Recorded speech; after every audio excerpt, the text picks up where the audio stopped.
नमस्कार सभी को। आज हम क्लास 10th मैथमेटिक्स का चैप्टर नंबर 2 पॉलिनोमियल्स को अच्छे से समझेंगे और मैं इस चैप्टर के बेसिक से लेकर कॉम्प्लिकेटेड कंसेप्ट तक अच्छी तरह से क्लियर करवा दूंगा। और ये मेरा वादा है कि इस वीडियो के अलावा आपको कहीं से भी इस चैप्टर की तैयारी करने की ज़रूरत नहीं पड़ेगी। चलिए स्टार्ट करते हैं। पॉलिनोमियल्स दो शब्दों से मिलकर बना है। पॉली पॉली का मतलब होता है मैनी यानी कई सारे, और नोमियल का मतलब होता है टर्म्स। इसका मतलब कई सारे टर्म्स के जुड़ने पर पॉलिनोमियल्स फॉर्म होते हैं। तो इसका मतलब जब मैं कई सारी टर्म्स को आपस में एड ऑन कर दूंगा तो जो मेरे पास आएगा वो पॉलिनोमियल कहलाएगा। तो कितने टर्म्स के जुड़ने पर पॉलिनोमियल कहलाएगा? अरे अनगिनत टर्म्स के जुड़ने पर पॉलिनोमियल कहलाएगा। तो क्या एक टर्म को भी हम पॉलिनोमियल्स कह सकते हैं? जी हाँ, एक टर्म को भी हम पॉलिनोमियल कह सकते हैं, लेकिन सवाल यह है कि आखिर टर्म्स क्या चीज होती हैं। देखिए, मैथमेटिक्स में टर्म्स कांस्टेंट वैल्यूज और वेरिएबल वैल्यूज के बीच में हो रहे फंक्शन को कहते हैं। लेकिन सिंपल भाषा में अगर हम कहें तो टर्म वो चीज़ है जो कि एक वेरिएबल और एक रियल नंबर का प्रोडक्ट होता है। फॉर एग्जाम्पल 2x, देखिए एक टर्म है क्योंकि यहाँ जो ये 2 है वो एक रियल नंबर है। रियल नंबर मतलब जो कि रैशनल या इरैशनल कोई भी नंबर हो सकता है। और x एक वेरिएबल है जो कि चेंज हो जाएगा सिचुएशन के अकॉर्डिंग। अब वेरिएबल का मतलब क्या है उसको मैं और अच्छे से समझाता हूँ। जैसे अगर मैंने सिचुएशन में इक्वल्स टू 10 ले लिया तो जो x की वैल्यू है 5 होनी चाहिए। लेकिन अगर मैं सिचुएशन में इक्वल्स टू में 6 ले लिया तो x की वैल्यू 3 होनी चाहिए। दोनों ही केसेस में x की वैल्यू है जो कि वेरी करी, चेंज करी। 2 तो एज इट इज रहा लेकिन x चेंज हुआ, इसका मतलब वो वेरिएबल है। तो सरल भाषा में कहें तो किसी भी रियल नंबर और वेरिएबल के प्रोडक्ट को हम टर्म्स कहते हैं।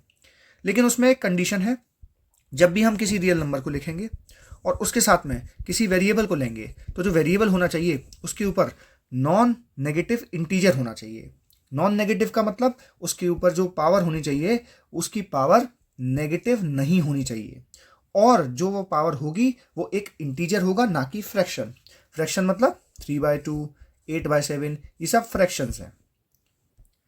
अब हम कुछ एग्जाम्पल से समझेंगे क्या ये टर्म्स हैं या नहीं। तो सबसे पहले हमें दे रखा है 3/7x। तो 3/7 एक रियल नंबर है, एक रैशनल नंबर है, और x एक वेरिएबल है जिसकी पावर ना तो नेगेटिव दे रखी ना फ्रैक्शनल दे रखी। तो हाँ, ये एक टर्म है। सेकंड वाले पे देखें तो 2 एक रियल नंबर है और y एक वेरिएबल है जिसकी पावर ना तो नेगेटिव है ना कि फ्रैक्शनल है। 9.8z, तो 9.8 डेसिमल वाले भी रैशनल नंबर होते हैं, तो ये एक रियल नंबर है। इसका मतलब ये भी एक क्या हुआ, हमारे पास में टर्म हुआ। डी वाले पे देखें तो हमें √2 देकर घबराना नहीं है। √2 एक इरेशनल नंबर है जो कि एक रियल नंबर तो होता ही होता है, और वेरिएबल की पावर ना हमें नेगेटिव दिख रही ना फ्रैक्शन दिख रही, तो ये भी एक टर्म है। लेकिन अगर मैं ई की बात करूं तो ये तो एक रियल नंबर है, लेकिन जो एक्स की पावर है, एक्स की पावर को समझिए, यहाँ पर एक्स का रूट चढ़ा हुआ है जिसको मैं लिख सकता हूँ एक्स की पावर 1/2। तो मैंने कहा था कि जिसकी पावर, किसी वेरिएबल की पावर अगर फ्रैक्शनल है तो उसको टर्म नहीं घोषित किया जाएगा, तो एक टर्म नहीं होगा। अब सवाल यह है क्या 7 एक टर्म है? तो समझिए बिल्कुल ध्यान से। जी हाँ, 7 भी एक टर्म है। मैं आपको समझाता हूँ कैसे। हमने अभी पढ़ा कि भाई 7 के साथ में एक वेरिएबल होना चाहिए तभी उसे टर्म घोषित किया जाएगा। मैं कह रहा हूँ कि भाई 7 के साथ एक टर्म है x, लेकिन उसकी पावर कितनी है? 0। अगर किसी चीज़ की पावर 0 होती है तो आंसर कितना आता है भाई? 1 आता है। तो इसका मतलब उसको 7 ही लिखा जा सकता है। तो इसका मतलब 7 भी एक टर्म है क्योंकि इसके अंदर एक छुपा हुआ x है जिसकी पावर 0 हो सकती है। किसी चीज़ की पावर 0 होने पर आंसर 1 क्यों आता है, इसको ज़रा एग्जाम्पल से समझिए। अगर मैंने लिखा 12 की पावर 0, तो क्या मैं इसे लिख सकता हूँ 12 की पावर 1 मल्टीप्लाई 12 की पावर -1।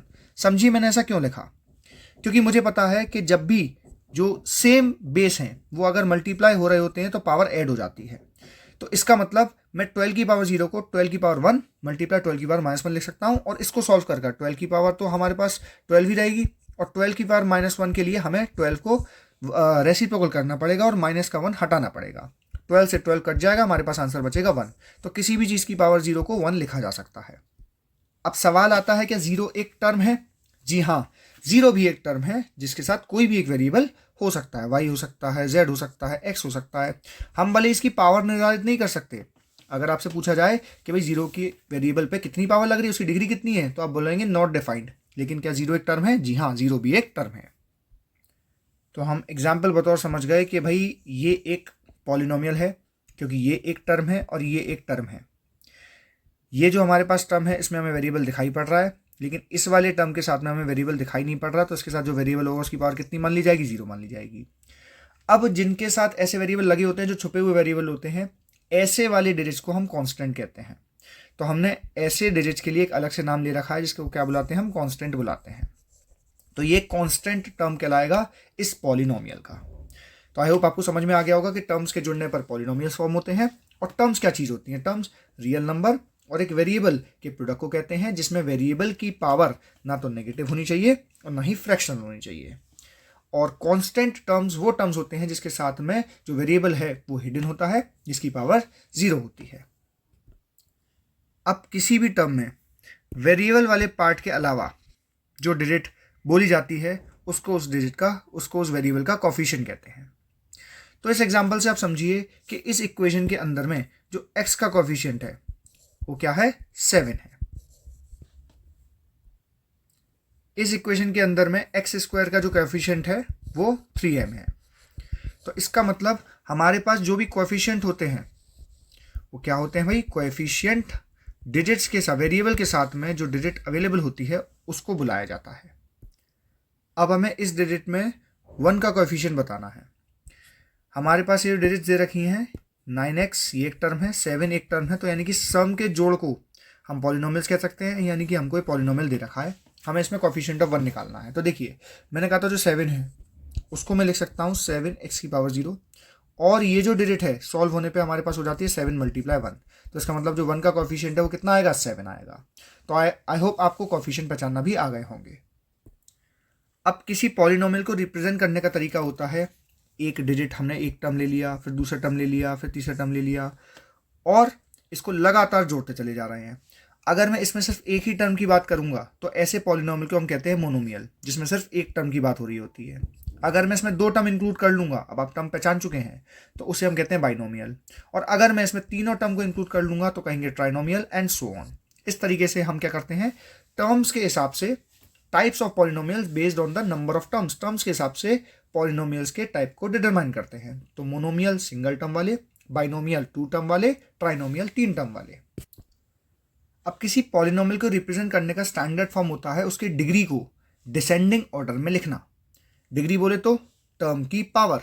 हमारे सिलेबस में सिर्फ 1 वेरिएबल वाले ही पॉलिनोमियल्स इस्तेमाल होंगे, टर्म्स यूज होंगे। तो पॉलिनोमियल की हाईएस्ट डिग्री उसके टर्म्स पर लगी मैक्सिमम पावर को ही कहा जाएगा। फॉर एग्जाम्पल, तो हमारे पास एक बाइनोमियल पॉलिनोमियल दिया हुआ है। बाइनोमियल क्यों? क्योंकि इसके अंदर में हमें 2 टर्म्स दिखाई दे रहे हैं जिसको हमने पावर के हिसाब से डिसेंडिंग ऑर्डर में लगाया है। भाई इसकी पावर उसमें तो 1 मानी जाएगी, इसकी पावर 2 मानी जाएगी क्योंकि दे रखी है। तो हमारे पास इस पॉलिनोमियल की जो हाईएस्ट डिग्री कहलाई जाएगी, यानी कि हाईएस्ट पावर जो कहलाई जाएगी, जो डिग्री कहलाई जाएगी वो कहलाई जाएगी 2। तो किसी पॉलिनोमियल की हाईएस्ट डिग्री ही, हाईएस्ट पावर ही उसकी डिग्री डिटरमाइन करती है। अब अगर किसी पॉलिनोमियल की हाईएस्ट पावर 1 है, यानी कि इस पॉलिनोमियल के अंदर में किसी वेरिएबल के ऊपर 1 से बड़ी पावर नहीं लग रही, तो ऐसे पॉलिनोमियल को हम बोलते हैं लीनियर पॉलिनोमियल्स। और यदि हाईएस्ट पावर 2 है तो ऐसे पॉलिनोमियल को बोलते हैं हम क्वाड्रेटिक पॉलिनोमियल। फॉर एग्जाम्पल, अगर मैंने एक इक्वेशन ली 10x², जो भी मैंने समझाया था, प्लस 3x, तो इसमें जो हाईएस्ट पावर है वो है 2, यानी कि कौन सा पॉलिनोमियल है, ये क्वाड्रेटिक पॉलिनोमियल है। इसमें टर्म्स तो हमारे पास 2 हैं, तो ये बाइनोमियल क्वाड्रेटिक पॉलिनोमियल कहलाया जाएगा। अब हम बात करेंगे उस पॉलिनोमियल की जो हमारे सिलेबस का पार्ट है, जो कि है क्वाड्रेटिक पॉलिनोमियल। अभी मैंने आपको ऊपर समझाया कि किसी चीज़ की हाईएस्ट पावर, किसी पॉलिनोमियल की हाईएस्ट पावर अगर 2 रहेगी तो उसे क्वाड्रेटिक पॉलिनोमियल बुलाया जाएगा।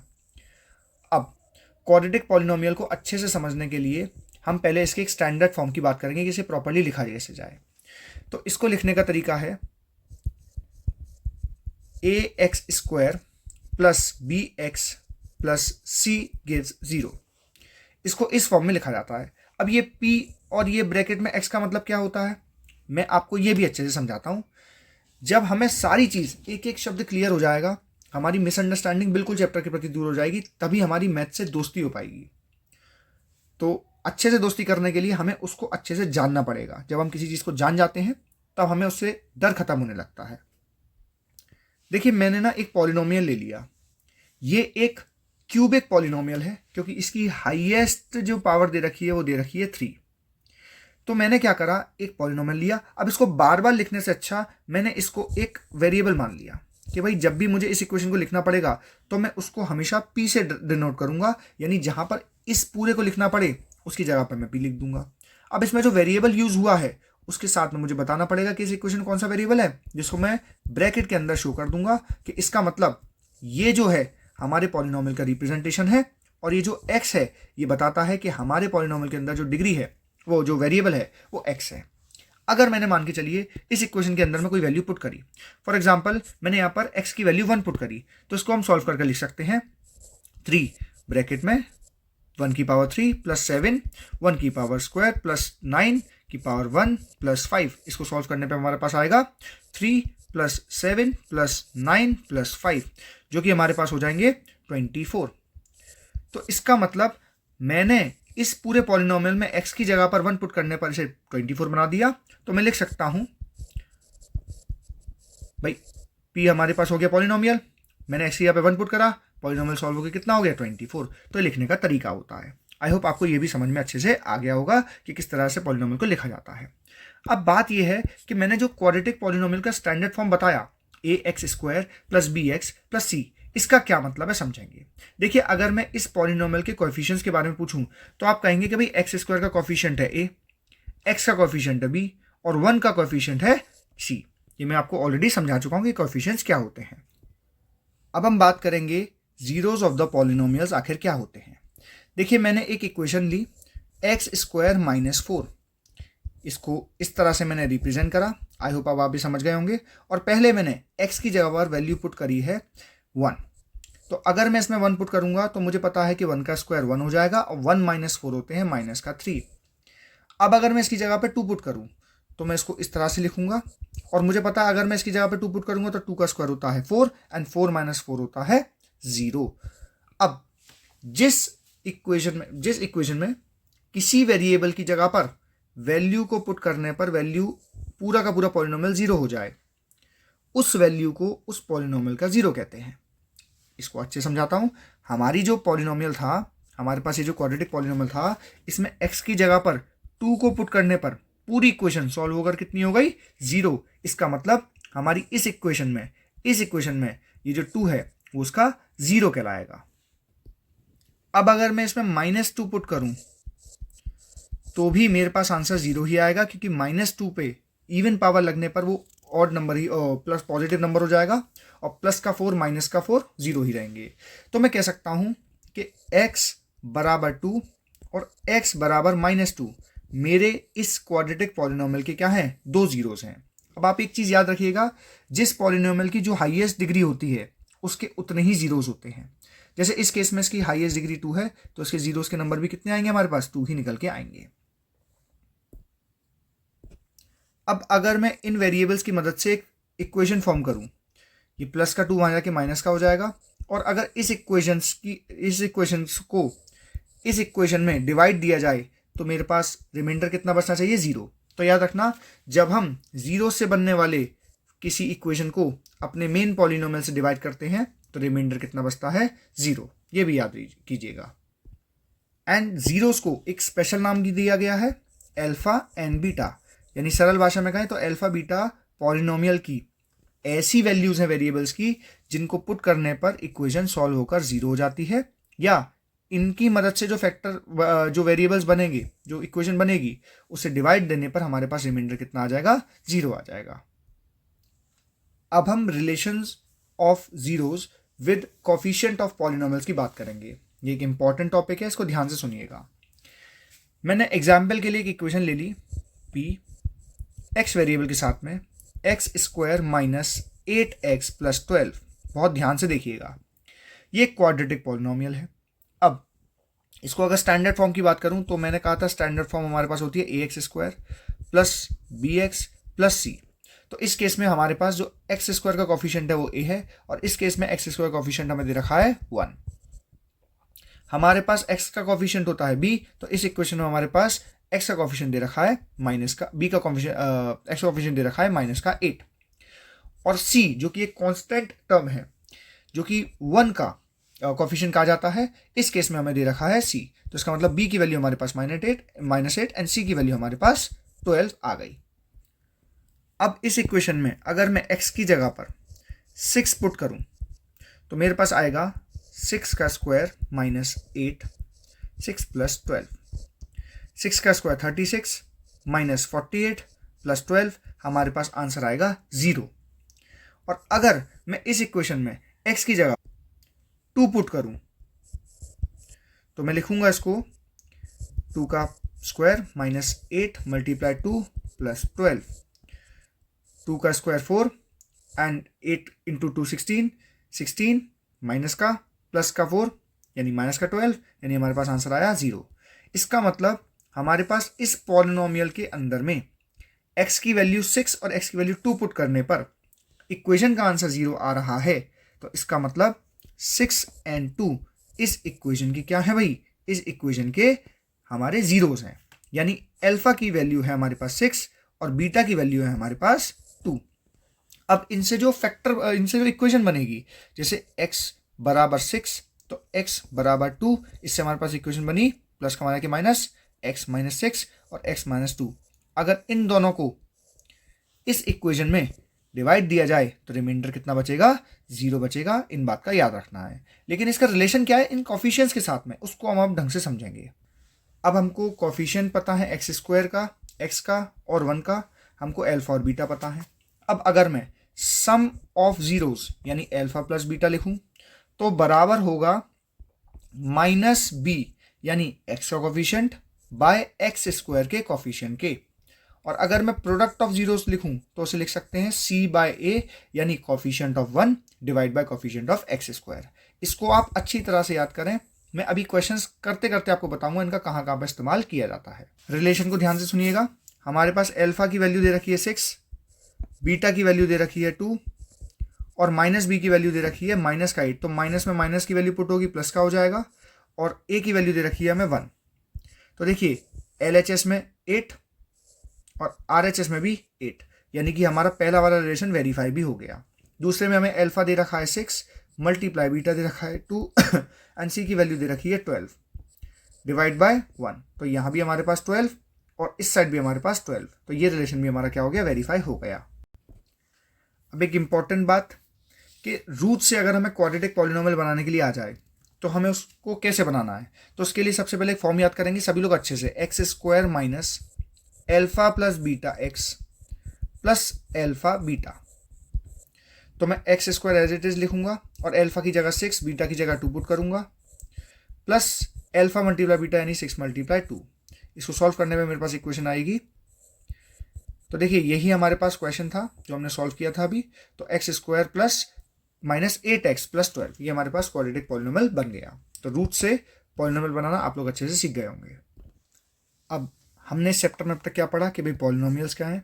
पॉलिनोमियल्स कई सारे टर्म्स के जुड़ने पर बनने वाले फॉर्मेट को कहा जाता है। टर्म्स क्या होते हैं, रियल नंबर और वेरिएबल के फंक्शन को हम क्या कहते हैं, टर्म्स कहते हैं। और जब हम पॉलिनोमियल्स को बांटते हैं तो वो 2 बेसिस पे बांट सकते हैं। बेसिस ऑफ टर्म्स पे, जिसमें कितने टर्म्स हैं, monomial 1 term, binomial 2 term, trinomial 3 term. और दूसरा डिग्री की बेसिस पर, जिसकी हाईएस्ट पावर, जिस इक्वेशन की हाईएस्ट पावर 1 है तो लीनियर, हाईएस्ट पावर 2 है तो क्वाड्रेटिक पॉलिनोमियल, 3 है तो क्यूबिक, एंड ऐसे सो ऑन चलता रहता है। जीरोस पॉलिनोमियल के वेरिएबल की वो वैल्यू होती है जिसे इक्वेशन में पुट करने पर इक्वेशन का आंसर 0 हो जाता है, जिन्हें रूट्स भी बुलाया जाता है क्योंकि इनके डिवाइड करने पर, ये फैक्टर्स होते हैं, इनके डिवाइड करने पर रिमाइंडर 0 होता है और इनको अल्फा बीटा भी लिखा जाता है। इनका क्या रिलेशन था, इनका रिलेशन था अल्फा प्लस बीटा बराबर -b/a और अल्फा मल्टीप्लाई बीटा बराबर c/a। अब हम बात करेंगे पॉलिनोमियल का आखिर ग्राफ कैसे बनाया जाए। तो सबसे पहले हम ग्राफ को समझने के लिए एक लीनियर ग्राफ का मदद लेंगे, लीनियर इक्वेशन का ग्राफ बनाएंगे जिससे हम ग्राफ को डिटेल से समझ सकें। तो सबसे पहले मैंने हमारे लिए एक एक्स एक्सिस और एक वाई एक्सिस ड्रॉ कर लिया। पहले मैंने वाई एक्सिस ड्रॉ करा, ये मैंने एक्स एक्सिस ड्रॉ करा। ये आपस में एक दूसरे कितने पे होते हैं भाई, 90 डिग्री पे होते हैं, जिनको क्वाड्रेंट्स बोलते हैं। अब ये एक्स डैश, ये वाई एंड ये वाई डैश। सबसे पहले हम एक लीनियर इक्वेशन बनाते हैं। अगर मैंने एक इक्वेशन ली x+3 तो मैं क्या करूंगा, इसके आगे एक वेरिएबल मान लूंगा y और इनका ग्राफ बनाने की कोशिश करूंगा, अलग अलग values hit and trial put कर करके। तो x और y, मैंने x की वैल्यू पुट करी 1 तो 1 पुट करने पे y की वैल्यू आ जाएगी 4, x की वैल्यू पुट करी 2 तो y की वैल्यू हमारे पास आ जाएगी 5, x की वैल्यू पुट करी 3 तो y की वैल्यू हमारे पास आ जाएगी।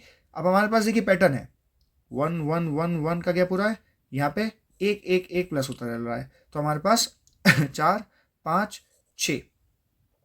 आई होप आपको समझ में आ रहा होगा कि भाई ग्राफ कैसे बनाया। अब मैं इसको ज़रा प्लॉट करता हूँ। मैंने x की वैल्यू ली है 1, y की वैल्यू ली है 4, 1 2 3 4, तो हमारा पहला पॉइंट यहाँ लग जाएगा। x की वैल्यू ली है 2, y की वैल्यू ली है 5, तो y की वैल्यू 4 तो हो ही गई थी, एक और बढ़ा दिया, यहाँ लग जाएगा। फिर x की वैल्यू ली है 3, y की वैल्यू ली है 6, तो 5 तक था तो 6 यहाँ लग जाएगा। तो अगर मैं इस ग्राफ को ऐसे कनेक्ट कर दूँ, इस लाइन को इन पॉइंट्स को कनेक्ट कर दूँ, तो मेरे पास स्ट्रेट लाइन बनेगी। तो लीनियर इक्वेशन का ग्राफ हमेशा स्ट्रेट लाइन में बनता है। और ये देखिए ध्यान से, ये x एक्सिस को और y एक्सिस को एक ही पॉइंट पे टच कर सकता है। तो टच करने का मतलब अगर ये x एक्सिस को, अगर ये ग्राफ x एक्सिस को एक पॉइंट पे टच कर रहा है तो इसकी हाईएस्ट पावर भी 1 होगी, और इसके ऐसे सॉल्यूशंस होंगे जो x की जगह पे पुट करने पे आंसर 0 छोड़ेंगे, वो सिर्फ एक ही होगा। यानी लीनियर इक्वेशन के अंदर में x की एक ही वैल्यू हो सकती है जिसे पुट करने पर y की वैल्यू 0 निकल के आ जाएगी, क्योंकि ये लीनियर है, इसकी हाईएस्ट पावर 1 है। जो जिसकी हाईएस्ट पावर होती है उसके उतने ही रूट्स होते हैं, ये बात सभी को याद रखनी है। अब मैं आपको एक क्वाड्रेटिक पॉलिनोमियल का ग्राफ फॉर्म करके दिखाता हूँ। मैंने इक्वेशन ली x² माइनस 8x प्लस 12। अब मैं इसके सामने एक वैल्यू मान ले रहा हूँ y। अब मैं कुछ वैल्यूज इसमें पुट करता हूँ, x की जगह पर y की वैल्यू ड्राइव करता हूँ। अब मैं x की जगह पे वैल्यू पुट करता चलूंगा और y की वैल्यू निकालता चलूंगा। पहले मैंने x की जगह पे पुट करा है 7, तो मेरे पास आएगा 49 माइनस 8 मल्टीप्लाई 7 56 प्लस 12। हमारे पास आंसर आएगा 49 माइनस 56 7, माइनस का 7 प्लस का 12 प्लस का 5, तो y की वैल्यू आई 5।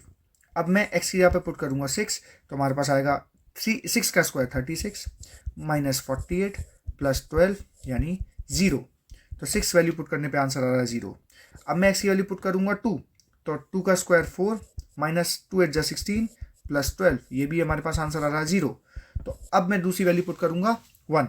अब मैं 1 पुट करने पे आएगा 1 माइनस 8 प्लस 12, तो मेरे पास आंसर आएगा माइनस का 7 प्लस का 12 प्लस का 5। इसका मतलब मेरे पास जो इक्वेशन आई, जो मेरे पास इक्वेशन थी, उसका ग्राफ डॉट्स मेरे पास आया। x की वैल्यू 7 पुट करने पे 5, 6 पुट करने पे 0, 1 पुट करने पे 2 पुट करने पे 0 एंड 1 पुट करने पे 5। तो मैं देख के ही बता सकता हूँ कि 6 और 2 हमारे जीरोज हैं, क्योंकि इनको पुट करने पे y की वैल्यू कितनी आ गई, हमारे इक्वेशन सॉल्व करके 0 आ गया। इसके ग्राफ को ध्यान से समझिएगा, इस ग्राफ को ध्यान से देखिए। हमारे पास x की वैल्यू देखिए 2 है और कितना आ रहा है आंसर, y का 0। x की वैल्यू 6 है, आंसर कितना आ रहा है y का 0। इसका मतलब ये जो ग्राफ हमारे पास बना है, जिसको हम पैराबोला शेप कहते हैं, ये हमारे पास एक क्वाड्रेटिक इक्वेशन का ग्राफ बना है और ये एक्स एक्सिस को दो जगह पे कट करता है। और मैंने बताया था कि एक्सिस को कट करने पर इक्वेशन कितनी हो जाती है, 0 हो जाती है। तो दो जगह पे टच कर रहा है, इसका मतलब इसके 2 पॉइंट्स ऐसे हैं जिसे पुट करने पर इक्वेशन में आंसर हमारा 0 आएगा, क्योंकि इसकी हाईएस्ट पावर भी 2 होती है। अब अगर मैं बात करूँ, देखिए जब y की वैल्यू 5 है तो देखिए x की वैल्यू कितनी थी हमारे पास में 1। जब y की वैल्यू 7 है तो देखिए x की वैल्यू कितनी थी हमारे पास 7, y की वैल्यू 5 और x की वैल्यू 7। तो देखिए ये भी हमारे पास ग्राफ में दिखाई दे रहे हैं। तो इसका मतलब क्वाड्रेटिक इक्वेशन का ग्राफ एक यू शेप का बनता है। वो यू कैसा भी हो सकता है, लेकिन इसको, इस शेप को हम पैराबोला शेप कहते हैं। इसका मतलब अगर कोई ग्राफ, इस शेप को हम हाइपरबोला कहते हैं, 3 पॉइंट्स पे टच करे तो इसके हमारे पास हाईएस्ट पावर 3 होगी और उसके जो जीरोज होंगे वो होंगे 3। टोटल 3 पॉइंट ऐसे हैं जिसपे एक्स एक्सिस पे, जिसपे y की वैल्यू 0 है। अब हम चैप्टर से रिलेटेड सभी इंपॉर्टेंट क्वेश्चंस को ध्यान से सुनेंगे। इन क्वेश्चंस के अलावा आपको कहीं से भी और तैयारी की ज़रूरत नहीं पड़ेगी। पहला क्वेश्चन हमसे कह रहा है कि भाई मैक्सिमम नंबर ऑफ जीरोस बताइए क्यूबिक पॉलिनोमियल के। तो देखिए क्यूबिक पॉलिनोमियल की हाईएस्ट पावर होती है 3, और मैंने आपसे कहा था कि जिसकी जितनी हाईएस्ट पावर होती है उसके उतने ही जीरोस होते हैं। तो मैक्सिमम जीरो इसके हो सकते हैं 3 से ज़्यादा नहीं हो सकते। देखिए दूसरा क्वेश्चन इंपॉर्टेंट है, हमसे कह रहा है कि बताइए कि इसके जीरोस पॉजिटिव होंगे, नेगेटिव होंगे, एक पॉजिटिव होगा एक नेगेटिव होगा, या डिटरमाइन नहीं कर सकते। तो सबसे पहले रिलेशन देखिए, रिलेशन होता है अल्फा प्लस बीटा बराबर -b/a। हमारे पास अल्फा बीटा जो है वो तो दिए नहीं है, लेकिन हमको पता है अल्फा बीटा के अगर सम करें तो वो -b यानी कि -25/1 के बराबर होगा। तो देखिए हमारे पास 25 माइनस का आ रहा है, यानी ये तो कन्फर्म है दोनों में से कोई एक डिजिट, या हो सकता है दोनों डिजिट माइनस की हों। इसका मतलब बोथ पॉजिटिव ऑप्शन तो हमारे पास से कट गया, और हमारे पास इक्वेशन में मल्टीप्लाई करने पर आंसर जो आ रहा है वो आ रहा है सी अपॉन ए, यानी कि 156, क्योंकि हमें पता है एल्फा इंटू बीटा होता है सी अपॉन ए, एल्फा मल्टीप्लाई बीटा होता है सी अपॉन ए। तो देखिए पॉजिटिव नंबर आ रहा है। अगर ये पॉजिटिव है, हमको मालूम है कि पॉजिटिव दो तरीक़ों से बन सकता है, तो दोनों पॉजिटिव हों या दोनों नेगेटिव हों। भाई -1 मल्टीप्लाई -1 प्लस का 1 होता है, प्लस का 1 मल्टीप्लाई प्लस का 1 प्लस का 1 होता है। यानी प्लस आने के लिए हमारे पास या तो दोनों नेगेटिव होने चाहिए या दोनों पॉजिटिव होने चाहिए। अगर ऊपर वाले में एक नेगेटिव और एक पॉजिटिव होता तो आंसर नेगेटिव में आता मल्टीप्लाई करने पर। जैसे कि मैं कहा कि -2 + 1, इसका अगर हम सम करेंगे तो माइनस का 1 आएगा, लेकिन अगर हम इसका मल्टीप्लाई करेंगे तो हमारे पास मल्टीप्लाई करने पर -2 आंसर आएगा। तो हमारे पास अगर ये प्लस का चाहिए मल्टीप्लाई करने पर, तो दोनों या तो नेगेटिव होने चाहिए या दोनों पॉजिटिव होने चाहिए। तो इट मीन्स हमारे पास दोनों नेगेटिव नंबर्स होंगे। तो अल्फा बीटा हमारे पास बोथ क्या हो गए बेटा, नेगेटिव हो गए। नेक्स्ट क्वेश्चन हमसे कह रहा है कि हमारे पास एक पॉलिनोमियल दिया हुआ है और हमारा जो पॉलिनोमियल है वो एक एक्स एक्सिस को 3 जगह पे तो पॉइंट्स पे इंटरसेक्ट करता है, 1 2 3, और बाकी जगह पे सिर्फ 2 पॉइंट्स को टच करता है। तो टच का मतलब सिर्फ टच करता हुआ जाता है। तो हमसे क्वेश्चन पूछ रहा है कि इसके कितने जीरोज़ होंगे। तो देखिए इसके 5 जीरोज़ होंगे। टच करने से कोई फ़र्क नहीं पड़ता, चाहे इंटरसेक्ट कर ले टच कर ले, बात एक ही है, एक्स एक्सिस पे टच करना भी क्या माना जाता है बेटा, जीरोज़ माना जाता है। नेक्स्ट क्वेश्चन हमसे कह रहा है, ये हमारे पास एक लीनियर इक्वेशन का क्या दे रखा है, हमारे पास एक ग्राफ बना के दिया हुआ है। देखिए हमको पता है लीनियर इक्वेशन की हाईएस्ट पावर 1 होती है, और इसमें सिर्फ एक ही पॉइंट ऐसा आएगा जिस पर ये एक्स एक्सिस को कट कर रहा है, जहाँ पे y की वैल्यू 0 है, जो कि पॉइंट है 3। तो हमारे पास कह रहा है इसके कितने जीरोज़ होंगे, तो इसका एक ही जीरो होगा जिसका आंसर होगा 3। भाई हमने इसमें y की वैल्यू क्यों नहीं देखी, क्योंकि देखिए हमारे पास इसके अंदर में जो वेरिएबल दिया हुआ है वो x पूछा है, y नहीं पूछा। अगर हमारे पास लिखा होता x बराबर fy, तो बेटा हम y की वैल्यू बताते हैं, याद रखना है सभी को। y की वैल्यू इस केस में कितनी हो जाती है, 4। तो हम आंसर ऑप्शन नंबर लगाते हैं सी, लेकिन हमसे x वेरिएबल पूछा है तो x एक्सिस पे कहाँ कट करता है हमें वो निकालना है, जहाँ पे y की वैल्यू 0 होगी। नेक्स्ट हमसे नंबर जीरोज़ के बारे में पूछ रहा है, तो देखिए 3 जगह पे कट करता है, तो हमारे पास आंसर हो जाएगा 3। नेक्स्ट क्वेश्चन इंपॉर्टेंट है। क्वेश्चन कह रहा है अगर एक जीरो इस पॉलिनोमियल का दूसरे का रेसिप्रोकल है, इसका मतलब हमारे पास इक्वेशन दे रखी है 3x² + 11x + p, और हमारे पास अगर एक अल्फा है तो दूसरा क्या हो जाएगा 1/अल्फा, क्योंकि क्वेश्चन कह रहा है एक जीरो दूसरे का क्या है, रेसिप्रोकल है। तो अगर मैं एक को अल्फा मान रहा हूँ दूसरे को 1/अल्फा लूंगा, तो इस केस में हम जो सेकेंड रिलेशन है उसको पुट करेंगे, अल्फा × बीटा बराबर c/a। अल्फा की जगह पे मैं अल्फा पुट करूंगा, बीटा की जगह पे 1/अल्फा पुट करूंगा। सी की वैल्यू हमारे पास जो कांस्टेंट टर्म होता है वो होता है उसका कोफिशिएंट, जो कि p है, और अपॉन a हमारे पास x² कोफिशिएंट यानी कि 3 होगा। अल्फा से अल्फा गया, 3 × 1, p की वैल्यू हमारे पास आ जाएगी 3। देखिए नेक्स्ट क्वेश्चन काफ़ी इंपॉर्टेंट है। क्वेश्चन कह रहा है कि x² - 1 हमारे पास इक्वेशन दिया हुआ है और हमको अल्फा + बीटा की वैल्यू निकालनी है। देखिए सबसे पहले मैं क्या कर सकता हूँ, उसके रूट्स निकाल सकता हूँ। वो होंगे मेरे पास -1 वहाँ जाके प्लस का हो जाएगा, और x की वैल्यू आ जाएगी √1, जिसको मैं लिख सकता हूँ +1 और लिख सकता हूँ -1। तो मेरे पास अल्फा आ गया +1, बीटा आ गया -1, इसमें पुट कर दूँ, हमारे पास आंसर आ जाएगा +1 - -0 आंसर। इसको करने का एक और तरीका है, मैं आपको वो भी समझा देता हूँ। हमको देखिए रिलेशन पता है कि भाई अल्फा + बीटा बराबर -b/a होते हैं। अब -b की वैल्यू क्वेश्चन में नहीं दे रखी है, क्योंकि हमारे पास क्वेश्चन के अंदर में x का कोफिशिएंट ही नहीं है। तो इसका मतलब x का अगर कोफिशिएंट नहीं है तो खुद वैल्यू क्या हो सकती है, 0 हो सकती है। तभी तो उसने 0 और x का मल्टीप्लाई करके 0 बना दिया। इसमें x है ही नहीं, तो इसका मतलब जो x के साथ में जो कॉन्स्टेंट डिजिट थी वो 0 होगी। तो अगर किसी फ्रैक्शन में ऊपर वाली डिजिट अगर 0 है तो फ्रैक्शन का आंसर कितना आता है बेटा, 0 आता है। इससे भी इस क्वेश्चन को सॉल्व किया सकता है। नेक्स्ट क्वेश्चन में हमको बोल रखा है कि क्वाड्रेटिक पॉलिनोमियल बनाना है जिसका प्रोडक्ट 5 है, सम 8 है। पहले प्रोडक्ट दिया है तो प्रोडक्ट 5, जिसको मैं लिख सकता हूँ अल्फा × बीटा = 5, यानी प्रोडक्ट ऑफ जीरोस, और अल्फा + बीटा यानी sum of roots, sum of zeros यानी कि 8। हमें पता है इक्वेशन का फॉर्मेट होता है x² - alpha + beta x + alpha beta. तो मैं पुट करूँगा x² - 8x + अल्फा × बीटा, हमारे पास आ जाएगा 5। तो इक्वेशन हो जाएगी x² - 8x + 5 इन कांस्टेंट। ऑप्शन नंबर हमारे पास आ रहा है ए। 10th क्वेश्चन हमसे कह रहा है हमारे पास अल्फा और बीटा दिए हुए हैं कि भाई वो इस पॉलिनोमियल के जीरोज़ है, हमको इसकी वैल्यू फाइंड करनी है। तो पहले मैं इसको थोड़ा सॉल्व करूँ। 1/अल्फ़ा प्लस 1/बीटा में अगर मैं एलसीएम लूँगा तो मेरे पास नीचे आएगा अल्फ़ा बीटा, अल्फ़ा से अल्फ़ा जाएगा बचेगा बीटा, और बीटा से बीटा जाएगा हमारे पास बचेगा अल्फ़ा।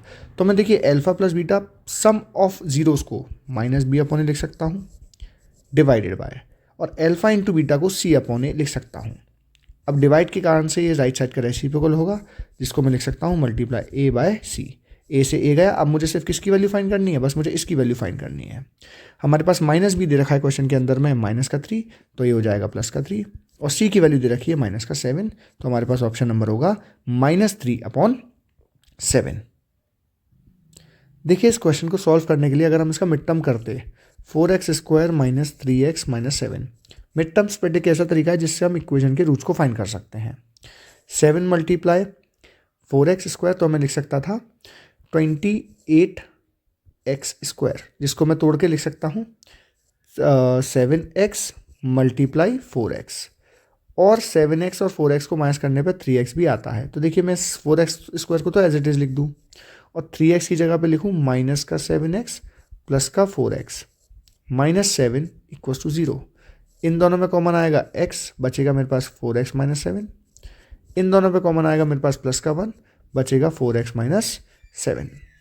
अब मैं x की जगह पे पुट कर सकता हूँ -1, और दूसरा पुट कर सकता हूँ 7/4। तो देखिए हमारे पास अल्फ़ा यानी कि -1 और बीटा यानी 7/4 आ गया। अगर मैं अल्फ़ा प्लस बीटा यानी 1/अल्फ़ा प्लस 1/बीटा में ये वैल्यूज़ भी पुट कर दूँ, तभी मेरे पास आंसर -3/7 ही आएगा। नेक्स्ट क्वेश्चन में हमसे अल्फ़ा और बीटा के बारे में पूछा है। तो देखिए अगर मैं रिलेशन को डायरेक्ट ऑप्शन से करने की कोशिश करूँ, तो सबसे पहले मैं लिखता हूँ अल्फ़ा प्लस बीटा जो होता है -b/a, और लिखता हूँ अल्फ़ा इंटू बीटा जो होता है c/a।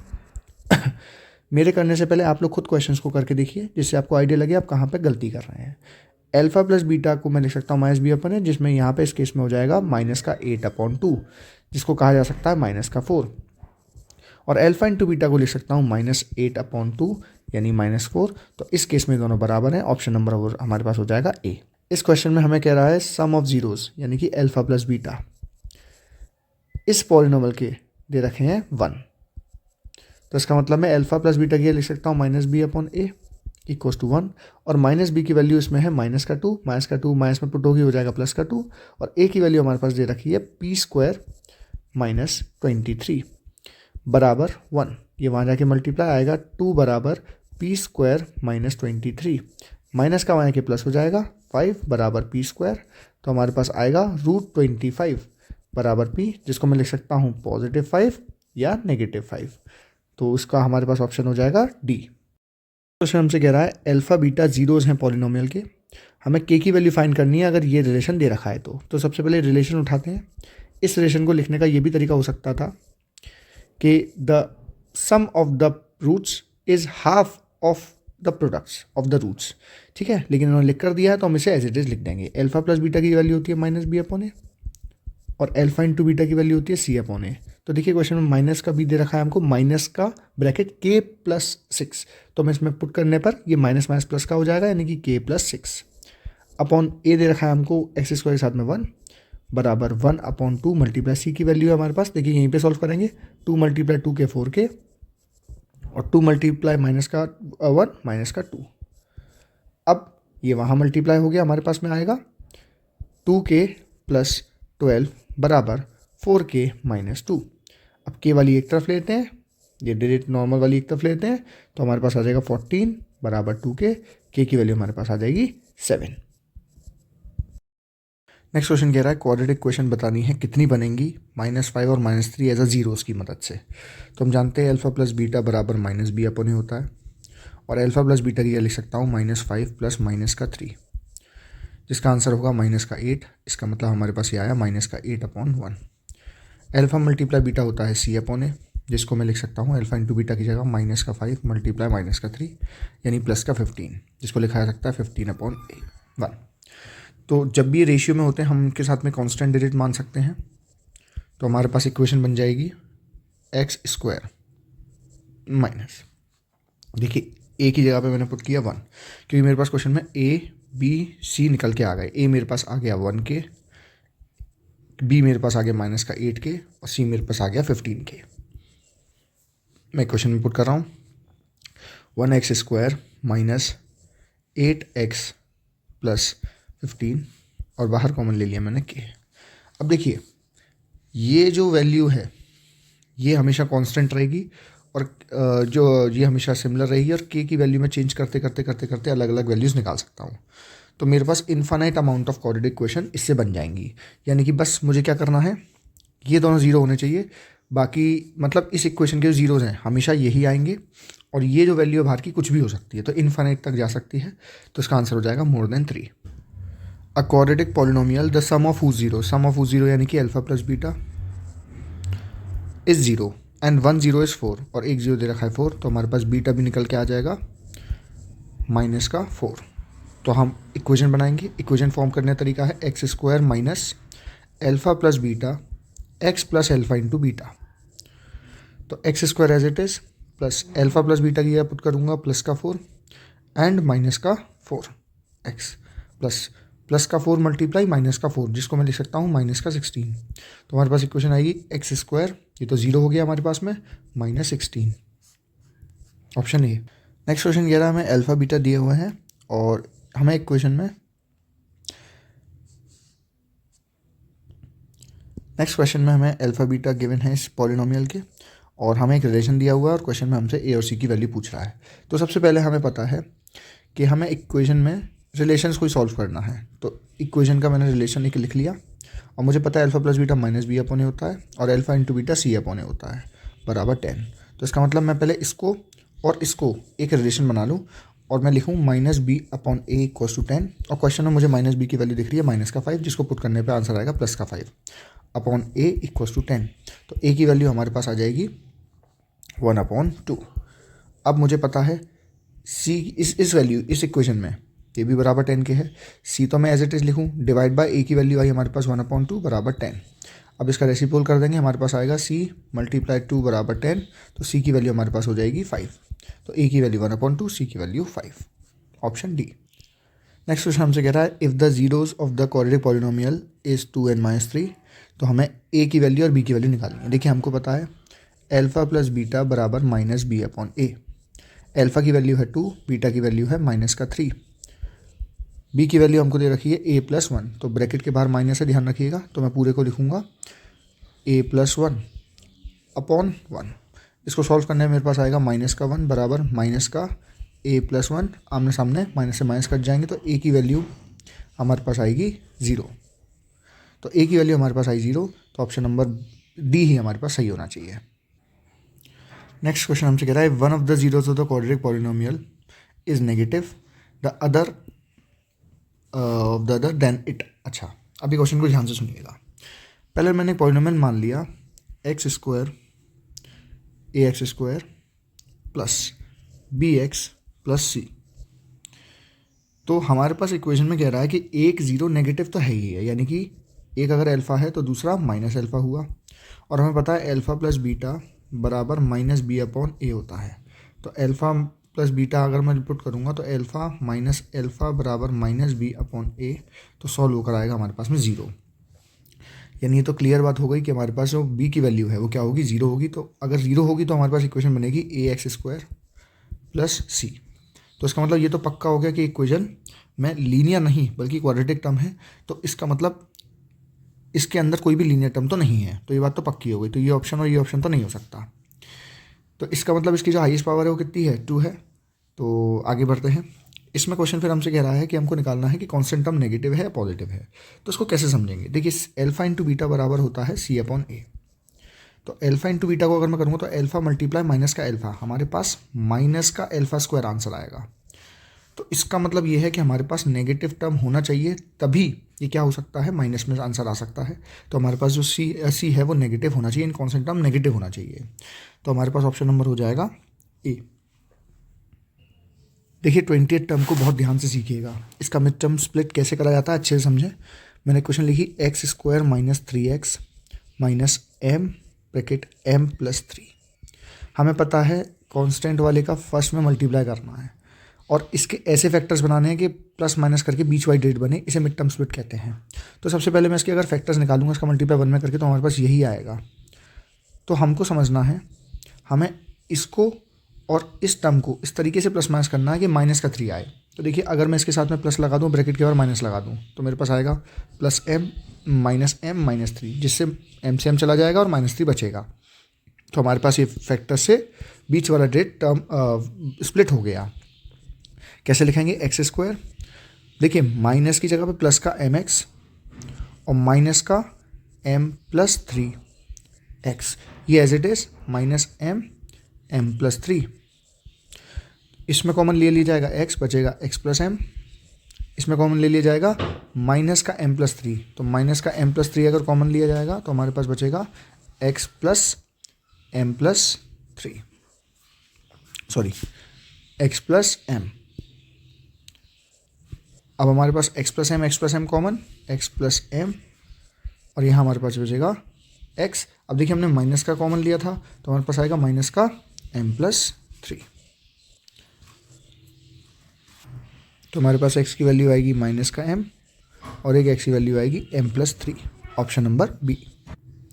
नेक्स्ट क्वेश्चन में 2n 1/2 जीरोस दे रखे हैं, हमें p और r की वैल्यू पूछी है। हमें पता है अल्फा प्लस बीटा बराबर -b/a होता है।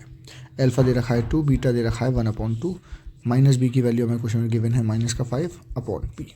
इसको सॉल्व करेंगे, आएगा 2.5 बराबर -5/p, और हमारे पास इसकी वैल्यू निकल के आएगी p = -5/2.5 यानी कि -2।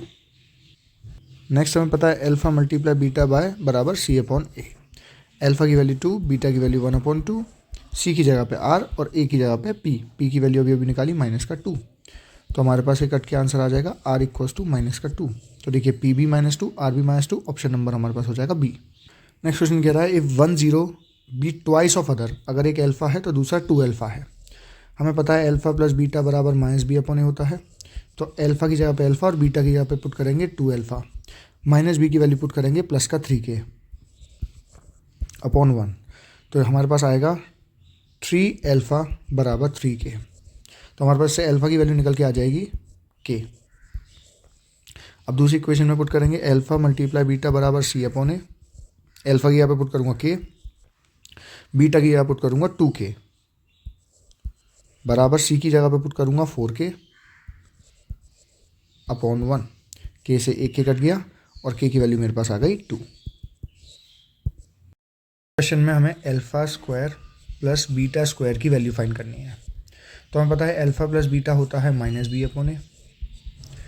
अल्फा प्लस इसका मैं स्क्वायर कर दूंगा बोथ साइड, तो हमारे पास आएगा a² plus b² plus 2ab बराबर -b का स्क्वायर करूँगा तो मेरे पास आ जाएगा a और a का स्क्वायर, क्योंकि बेटा -b की वैल्यू इसमें दे रखी है माइनस का a, और a की यहाँ पे पुट करूँगा 1, तो 1 का स्क्वायर तो 1 ही होता है। तो हमारे पास आ जाएगा alpha square plus beta square plus 2 into alpha into beta की यहाँ पुट करूँगा c/a, c दे रखा है माइनस का b, तो 2 × -b = a²। अब ये प्लस माइनस माइनस हो जाएंगे और माइनस का 2 भी वहाँ की प्लस हो जाएगा। हम पे वैल्यू आएगी alpha square plus beta square = a² plus 2b, option number B. पढ़ेंगे चैप्टर की केस स्टडीज़ की तरफ। पहली केस स्टडी हमें कह रही है कि पैराबोला शेप जो होता है वो क्वाड्रेटिक पॉलिनोमियल का ग्राफ होता है। एक parabolic arch is an arch जो कि पैराबोला शेप का होता है। ये स्ट्रक्चर इस्तेमाल किया जाता है आर्किटेक्चर में, जिसमें ब्रिजेस बिल्डिंग्स वगैरह सपोर्ट होती हैं। क्वेश्चन हमसे कह रहा है क्वाड्रेटिक क्वेश्चन की जो स्टैंडर्ड फॉर्म है, जिसको मैंने बताया था ax² plus bx plus c लिखा जाता है, तो इसमें a b c क्या होते हैं। देखिए मैंने बताया था b 0 हो सकता है, c 0 हो सकता है, क्योंकि क्वाड्रेटिक क्वेश्चन के लिए हमें ये तो कंफर्म है कि हमें ये क्या चाहिए, स्क्वायर वाला वेरिएबल चाहिए। तो जो b और c हैं वो तो 0 हो सकते हैं, लेकिन a 0 नहीं हो सकता। तो a को कंफर्म क्या होना पड़ेगा, एक नॉन जीरो नंबर होना पड़ेगा, और b एंड c कोई भी नंबर हो सकते हैं। तो हमारे पास ऑप्शन नंबर हो जाएगा c, a एक नॉन जीरो रियल नंबर होगा और b और c कोई भी रियल नंबर्स हो सकते हैं। नेक्स्ट क्वेश्चन में हमें अल्फा बीटा दिया हुआ है। अल्फा बोला है अल्फा और बीटा बोला है 1/α। हमें k की वैल्यू फाइंड करनी है। देखिए हम जानते हैं अल्फा इंटू बीटा बराबर c/a होता है। अल्फा अगर अल्फा है तो बीटा 1/α, और हमारे पास क्वेश्चन के अंदर में सी की वैल्यू गिवन है 8k, तो मैं लिख दूंगा 8k और ए की जगह पे मैं लिख दूंगा 2। तो 2 से गया 4 टाइम्स और अल्फा से अल्फा गया, तो के की वैल्यू मेरे पास आ गई 1/4, option number B. Next question हमसे कह रहा है कि जो ग्राफ है वो कहाँ एक्स एक्सिस को टच करता है नहीं करता है, हमें समझाना है। समझेंगे। क्वेश्चन हमसे कह रहे हैं कि भाई अगर मैं आपको समझाऊं, यहाँ एक्स स्क्वायर जो है वो पॉजिटिव है, तो इसका मतलब ये तो कंफर्म है कि जो शेप है ग्राफ का वो यू शेप का होगा। लेकिन इसमें कोएफिशिएंट ऑफ एक्स 0 है, क्योंकि इसमें बी की वैल्यू हमें नहीं दे रखी है, तो कोएफिशिएंट ऑफ एक्स हमारे पास हो जाएगा 0। इसका मतलब ये जो ग्राफ है ये वाई एक्सिस के सेंटर में है, ठीक। और अगर ये वाई एक्सिस के सेंटर में है और इसका जो कांस्टेंट पार्ट है वो +4 है, तो हम कह सकते हैं कि it lift the vertex from y0 to y4। तो इसका मतलब ये जो ग्राफ है ये एक्स एक्सिस को टच नहीं करेगा, ठीक। ये एक्स एक्सिस को टच नहीं करेगा और ना ही इसे इंटरसेक्ट करेगा, तो इसका ऑप्शन नंबर हो जाएगा सी। सम ऑफ जीरोज हमें दे रखा है माइनस का पी, तो मैं लिख सकता हूँ alpha plus beta equals to minus का पी, और प्रोडक्ट दे रखा है माइनस का 1/p, यानी अल्फा इंटू बीटा बराबर माइनस का 1/p। इक्वेशन में पुट करेंगे हमारे पास आएगा x square minus alpha plus beta x plus alpha into beta. Alpha plus beta की जगह मैं वैल्यू पुट करूंगा माइनस का -p एक्स प्लस 1/p। तो हमारे पास इक्वेशन आएगी x square plus P x minus 1/p, option number C. और क्यूबिक पॉलिनोमियल में नंबर ऑफ जीरोस कितने होंगे, जितनी उसकी हाईएस्ट पावर है, यानी कि 3।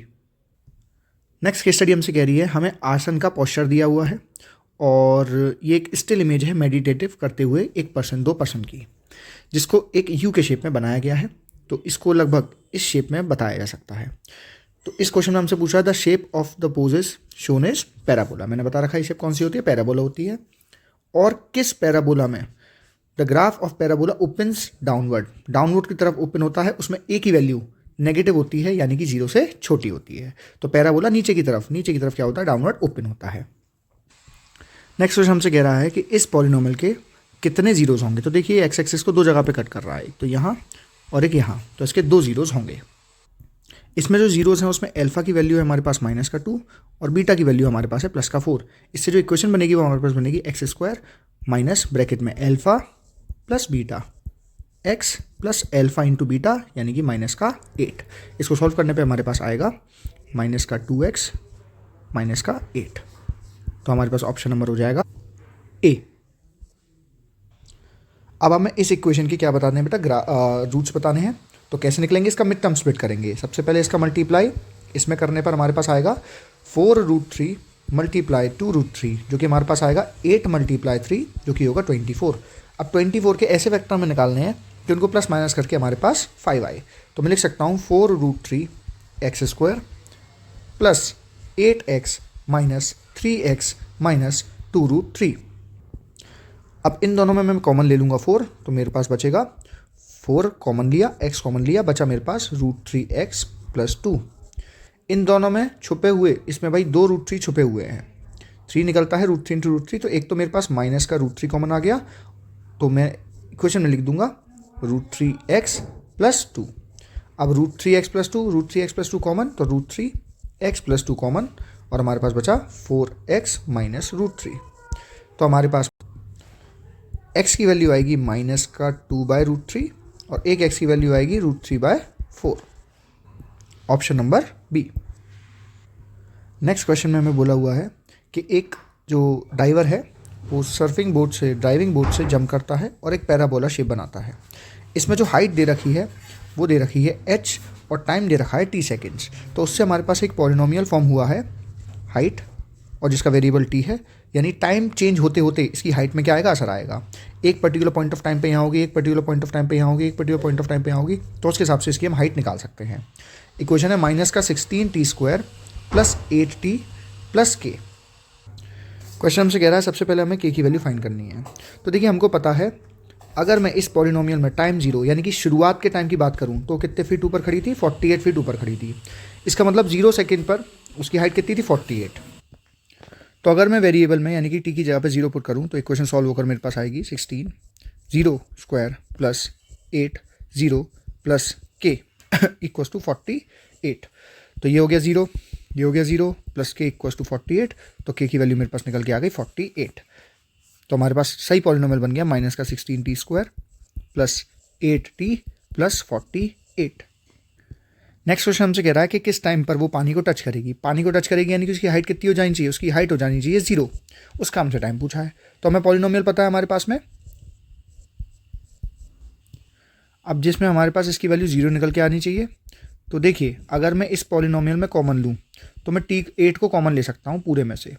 तो मेरे पास यहाँ बचेगा 8, ये आ जाएगा हमारे पास माइनस का 2t² प्लस का t प्लस का 6, और ये वहाँ जाके डिवाइड हो जाएगा। तो हमारे पास क्वाड्रेटिक पॉलिनोमियल आ गया माइनस का 2t² plus t plus 6 gives 0।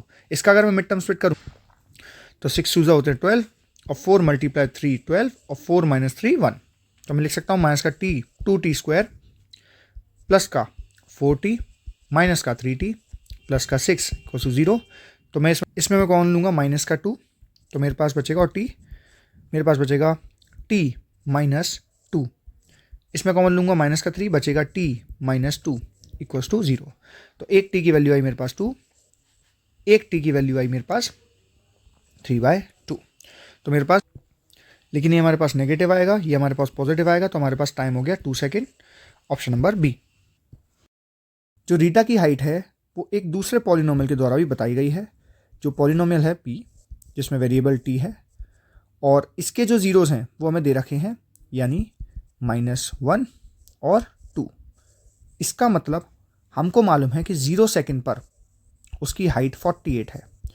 तो पहले हम इनकी मदद से एक पॉलिनोमियल फॉर्म करके देखते हैं। यानी मैं कह सकता हूँ हमारे पास एक पॉलिनोमियल है जिसमें एक कांस्टेंट बाहर रख लिया, और जो जीरोस हैं भाई ये माइनस का है, वहाँ के प्लस हो जाएगा, तो यानी t+1 और दूसरा t-2।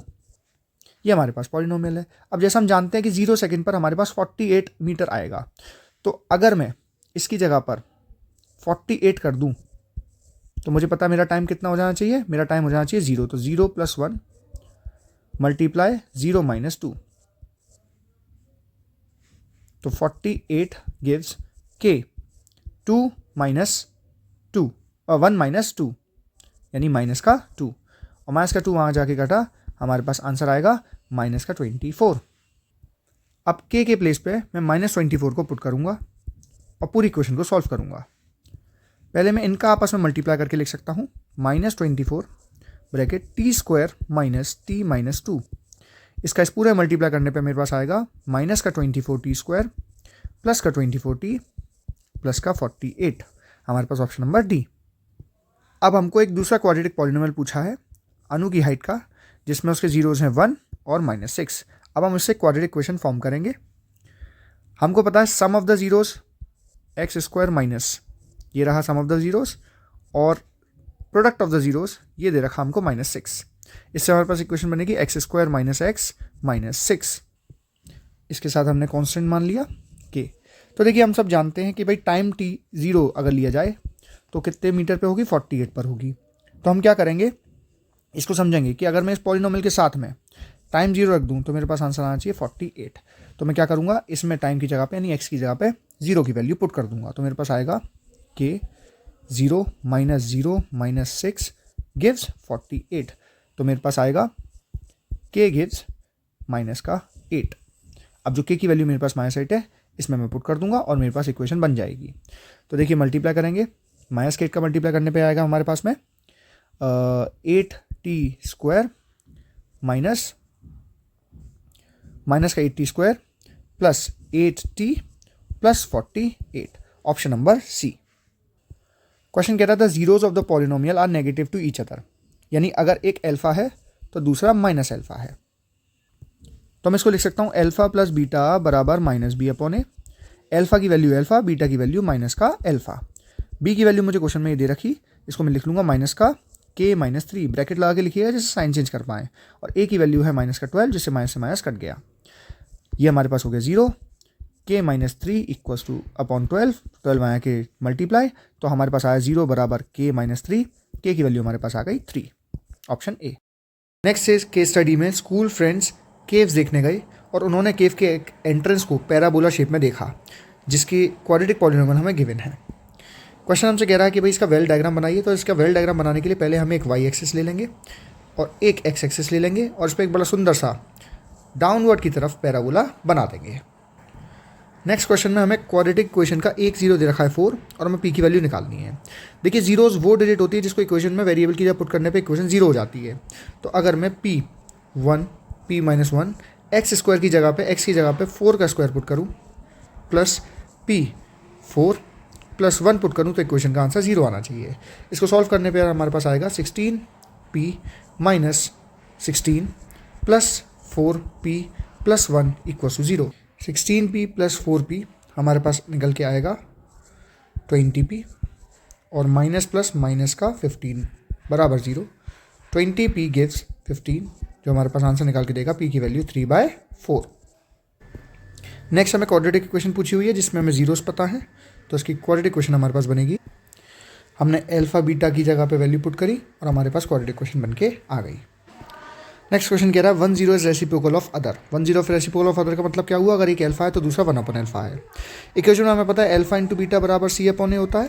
अल्फा की जगह अल्फा, बीटा की जगह 1 अपॉन अल्फा। सी की वैल्यू हमें क्वेश्चन में गिवन है m और ए की वैल्यू हमारे पास गिवन है 5, तो हमारे पास आंसर आ जाएगा m इक्वल्स टू 5। नेक्स्ट हमें पहचानना है कि इसमें से कौन सा क्वाड्रेटिक पॉलिनोमियल का ग्राफ नहीं है। तो देखिए थर्ड वाला नहीं है क्योंकि ये तीन चार जगह पर एक्स एक्सिस को कट कर रहा है, जबकि एक क्वाड्रेटिक पॉलिनोमियल 2 पॉइंट्स पर टच करता है एक्स एक्सिस को और पैराबोला शेप का होता है। नेक्स्ट केस स्टडी के अंदर में हमको एक क्वाड्रेटिक पॉलिनोमियल का ग्राफ बना कर दिया हुआ है और पहला हमसे क्वेश्चन कह रहा है कि भाई कौन सा शेप है, तो ये हमारे पास शेप है पैराबोला।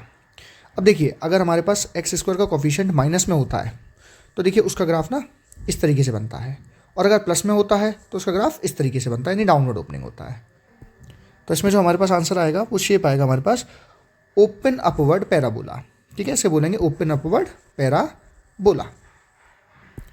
क्वेश्चन कह रहा है इसके जीरोस बताइए, तो जीरोस तो इसके बड़े आसान हैं। हमारे पास एक ये रहा माइनस का 2 और एक जीरो हमारे पास ये रहा 4, तो इसमें हमें जीरोस निकालने हैं। तो जीरोस हमारे पास होंगे -2 एंड 4। क्वेश्चन कह रहा है इस ग्राफ में अगर x की वैल्यू -1 रखी जाए तो y की वैल्यू बतानी है। तो देखिए हमारे पास ये जो ग्राफ दे रखा है उसका पॉलिनोमियल इक्वेशन ये रहा, तो इसमें मैं x की जगह पे -1 पुट करके आंसर निकाल दूंगा। तो आएगा -8 -2 ब्रैकेट माइनस का 1 प्लस -1 का होल स्क्वायर। तो इसे सॉल्व करके हमारे पास आएगा आंसर -5। इस ग्राफ में हमें वो पॉइंट्स बताने हैं जहाँ पे एक्स एक्सिस को कट करता है हमारा इक्वेशन। तो पहला था -2 तो जहाँ पे y की वैल्यू 0 थी, और दूसरा है +4 जहाँ पे y की वैल्यू 0 है। तो हमारे पास ये इसके क्या हो जाएंगे, पॉइंट्स हो जाएंगे। नेक्स्ट क्वेश्चन कह रहा है बताइए कि y एक्सिस को ये कहाँ कट करेगा। तो y एक्सिस को कट करेगा यहाँ पर, यानी 0 एंड -8, यानी यहाँ पर हमारा जो x एक्सिस है वो कितना होगा, 0 होगा। हम बढ़ेंगे वेरी शॉर्ट आंसर्स की तरफ। पहला क्वेश्चन हमसे कह रहा है कि ये जो पॉलिनोमियल है ये एक्स एक्सिस को कहाँ कट करता है। तो देखिए कितने पॉइंट्स पे टच कर रहा है, एक पॉइंट पे, तो नंबर ऑफ जीरोस कितने होंगे इसके, 1 होंगे। मैंने बताया था जितने पॉइंट्स पे कट करे उतने उसके जीरोस निकलेंगे। नेक्स्ट क्वेश्चन हमसे कह रहा है सम ऑफ जीरोस दे रखे हैं हमको 1 इस क्वाड्रेटिक क्वेश्चन का। तो हमको मालूम है alpha plus beta equals to -b upon a होता है, और अल्फा प्लस बीटा की वैल्यू इसमें दे रखी है 1, -b की वैल्यू इसमें से लूँगा -2 जो कि हो जाएगी +2, और a की वैल्यू लूँगा k² -14। ये वहाँ के मल्टीप्लाई, हमारे पास इक्वेशन बनी k² -14 इक्वल्स टू 2, माइनस का 14 वहाँ के हुआ प्लस का, तो हमारे पास आया k इक्वल्स टू √16, जिसके आंसर होते हैं प्लस और -4। नेक्स्ट क्वेश्चन के अंदर में हमको अल्फा दिया है, बीटा दिया है और हमको क्वाड्रेटिक इक्वेशन बनाने को कहा है, तो मैं इनको क्वाड्रेटिक इक्वेशन के फॉर्मेट में रखूँगा। तो देखिए मैंने इसको इक्वेशन में फॉर्म करा। अब मैं इसको लिख सकता हूँ x² -0 x प्लस 3/2। इसको सिंपल फॉर्म में लिख सकते हैं x² प्लस 3/2, लेकिन ये माइनस का है तो ये माइनस का हो जाएगा, ये भी माइनस का हो जाएगा, तो हमारे पास आएगा ये माइनस फॉर्म में। तो हमारे पास इक्वेशन बनी x² - 3/2।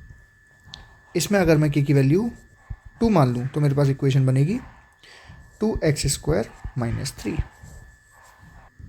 नेक्स्ट क्वेश्चन में हमें पॉलिनोमियल फॉर्म करना है, इसको भी मैं उस इक्वेशन में रखूँगा। तो पुट करने पे मेरे पास आंसर आएगा +5।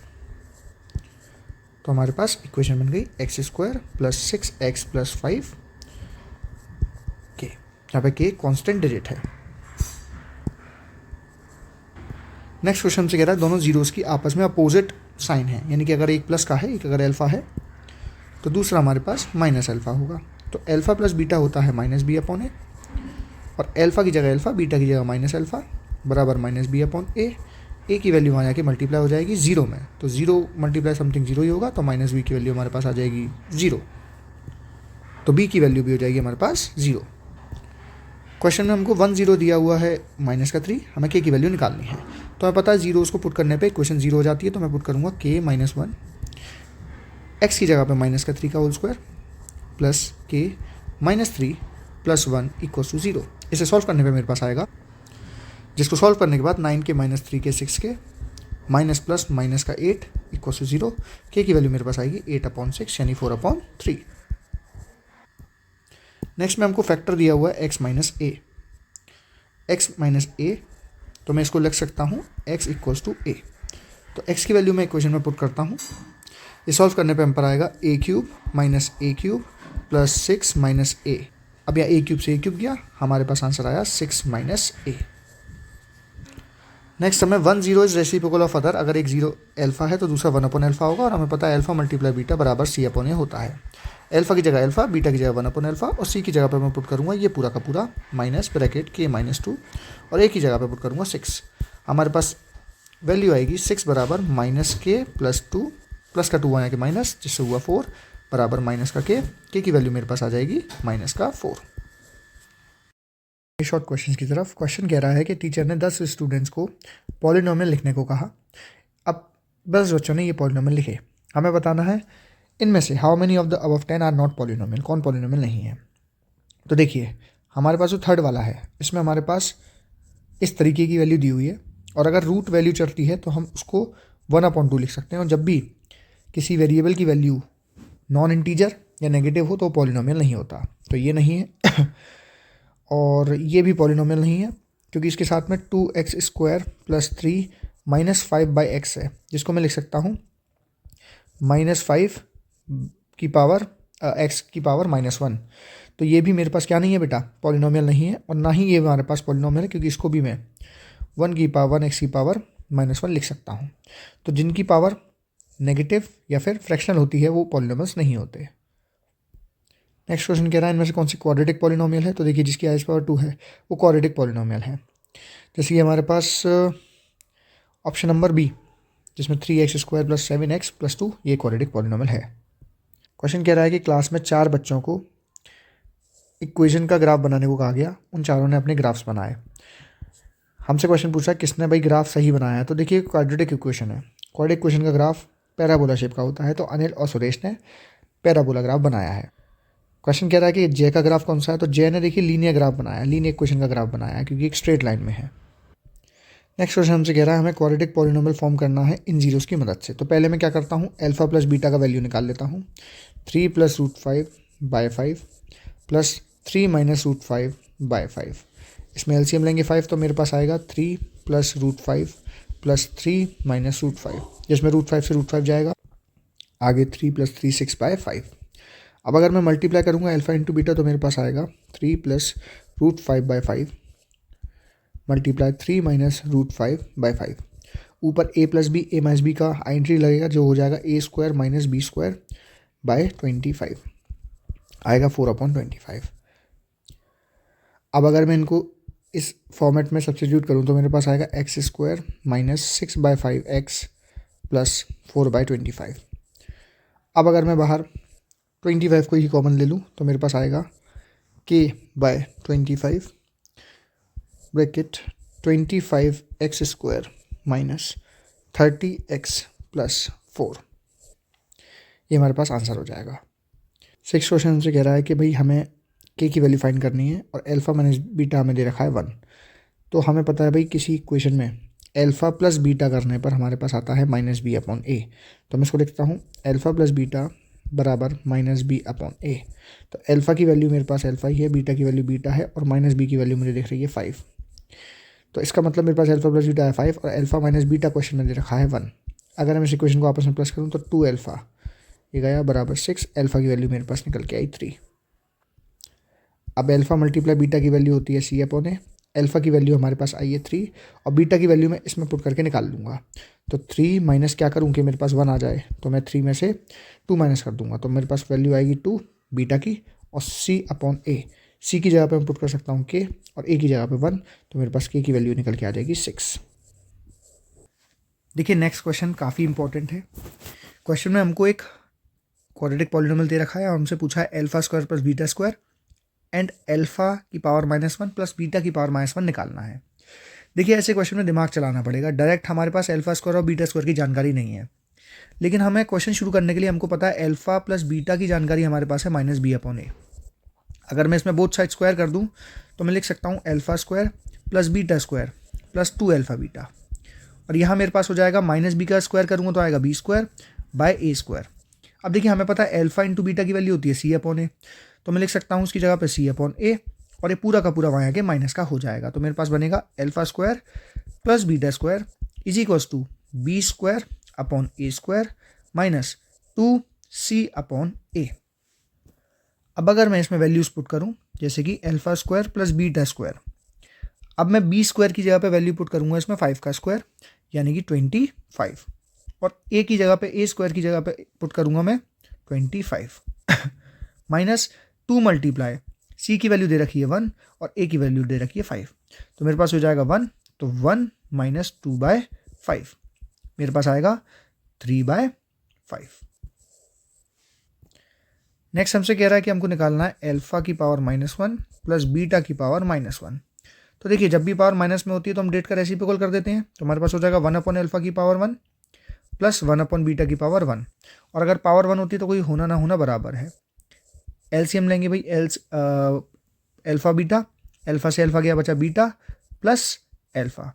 अब हमें पता है अल्फा प्लस बीटा होता है -b अपॉन ए, जो कि डिवाइड हो रहा है सी अपॉन ए से, क्योंकि अल्फा इंटू बीटा सी अपॉन ए होता है। इसको मैं रेसिप्रोकल करके लिख देता हूँ मल्टीप्लाई ए अपॉन सी, तो मेरे पास सिर्फ -b और सी की वैल्यू पुट करनी है, तो -b मेरे पास हो गया -5 और सी मेरे पास हो गया 1, तो आंसर मेरे पास आ गया -5। बाकी देखिए जितने भी ये मैं क्वेश्चन ऑलरेडी करवा चुका हूँ उनको आपको प्रैक्टिस के लिए दे रहा हूँ। आप लोग सभी इसकी प्रैक्टिस करके नीचे कमेंट सेक्शन में ज़रूर इसके आंसर्स बताइएगा, और अगर फिर भी आपको इनमें कन्फ्यूजन लगता है तो वो भी बताइएगा। लेकिन सभी लोग ये थर्ड क्वेश्चन एक बार देखें। 1-0 दे रखा है इस वाले इक्वेशन का रेसिप्रोकल ऑफ अदर, तो एक अल्फा तो दूसरा 1 अपॉन अल्फा, ये क्वेश्चन हम कर चुके हैं, लेकिन ये क्वेश्चन थोड़ा यूनिक है इसलिए करवा रहा हूँ। देखिए अल्फा इंटू बीटा बराबर होता है सी अपॉन ए, अल्फा की जगह अल्फा, बीटा की जगह 1 अपॉन अल्फा, बराबर सी की वैल्यू हमारे पास क्वेश्चन दे रखी है 6a और ए की वैल्यू हमारे पास दे रखी है ए स्क्वायर प्लस 9, तो अल्फा से अल्फा गया, ये वाला की मल्टीप्लाई आया ए स्क्वायर प्लस 9 बराबर 6a। तो हमारे पास अब एक क्वाड्रेटिक क्वेश्चन बनी। अब हमें इसको सॉल्व करना पड़ेगा मिड टर्म करके, तब जाके हमारा आंसर निकल के आ पाएगा। तो मैं 9 कैसे वेक्टर के 6 आ जाए, तो मैं ए स्क्वायर माइनस 3a प्लस 9, ए कॉमन लिया हमारे पास आया a-3 और माइनस का 3 कॉमन लिया हमारे पास आया a-3। अब ए की वैल्यू हमारे पास आ गई 3 और दूसरी वाली भी हमारे पास आ गई a बराबर 3, तो ए की वैल्यू हमारे पास निकल के आई 3। देखिए फोर्थ क्वेश्चन एक बहुत अच्छा क्वेश्चन है, बिल्कुल ध्यान से समझिएगा। क्वेश्चन कह रहा है the zeros of the polynomial, यानी इस पॉलिनोमियल के जीरोज जो हैं वो डबल हैं इस पॉलिनोमियल के जीरोज के। तो पहले हम इस वाले पॉलिनोमियल के जीरोज निकालते हैं। हमारे पास इक्वेशन दी है 2x स्क्वायर माइनस का 5x माइनस 3।